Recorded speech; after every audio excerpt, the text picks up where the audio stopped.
रत्नागिरीमध्ये 12 तारखेला ज्या कार्केजचा दुर्दैवी मृत्यू झाला त्याबद्दल त्या तपासाला गती मिळावी म्हणून आज आम्ही सर्व भुसावळकरांनी या ठिकाणी निवेदन दिलेलं आहे. नायब तहसीलदारांनी निवेदन दिलेलं आहे. तर आमची या ठिकाणी 3च मुख्य मागण्या आहेत की जो मुलगा मरण पावलेला आहे त्याच्या परिवाराला नगरपालिकेने त्यांच्या तिजोरीतून एक सानुग्रह मदत म्हणून आर्थिक मदत करावी. दुसरी जी घटना घडली आहे की ते जे 7 कुत्रे पकडले होते त्यातील 3 कुत्रे हे मरण पावले आणि परस्पर त्यांना डिस्पोज करण्यात आलं आहे. तर आता जे कुत्रे जे मरण पावले आहे ते नेमके कशाने मरण पावले याविषयी नागरिकांमध्ये चर्चा आहे. ते खरंच रेबीजने जर मरण पावले असतील तर मग त्यांचं शवविच्छेदन का केलं गेलं नाही, त्यांना परस्पर डिस्पोज का केलं? जर शवविच्छेदन केलं असतं तर नेमकं कारण कळालं असतं की नेमकं त्यांना रेबीज झालेला होता की नाही. ते एक कारण आहे. तर त्यामुळे जे सॅनिटरी इन्स्पेक्टर जे आहे ज्याला ते पूर्णपणे दोषी आहे तर त्यांच्यावर निलंबनाची कारवाई करावी ही आमची दुसरी मागणी आहे.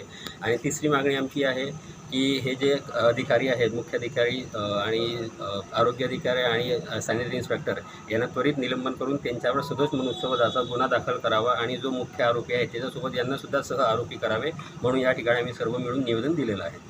सगळ्यांना माहीतच आहे की 12 तारखेला कार्केशचा मृत्यू झालेला आहे.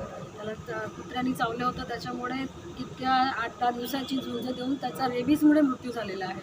त्याच्यानंतर ते जे आरोपी ज्यांच्याकडे हे कुत्रे होते त्याच्यावर सदोष मनुष्याचा गुन्हा दाखल करण्यात आला आणि त्यांच्या घरून 12 कुत्रे ताब्यात घेण्यात आले.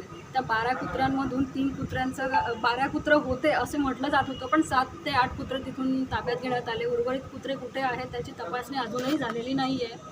त्यानंतर ते जे 7 कुत्रे होते त्याच्यातले 3 कुत्रे मरण पावले. वास्तविक बघायला गेलं ज्यावेळेस ते कुत्रे पकडले गेले होते त्याच वेळेला त्याचं सलाईवाची टेस्ट करायला हवी होती आणि त्या कुत्र्यांना रेबीज आहे की नाही त्याची तपासणी त्यावेळेला झाली पाहिजे होती, पण ती झाली नाही.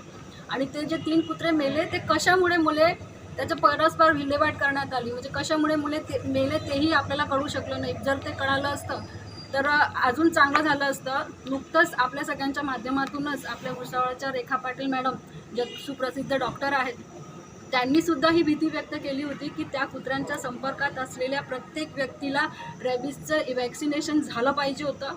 पण त्याबद्दलही फारशी दक्षता जी घेतल्यात यायला पाहिजे होती ती घेतली गेली नाही. आणि जे कुत्र्यांची परस्पर विल्हेवाट लावण्यात येत आहे ते कोणाच्या सांगण्यावरून करण्यात आली, कारण आधी त्याचं PM झालं पाहिजे होतं. ते न करता परस्पर विल्हेवाट लावून तुम्ही कोणाची मदत करताय, कोणाला वाचवण्याचा प्रयत्न करताय.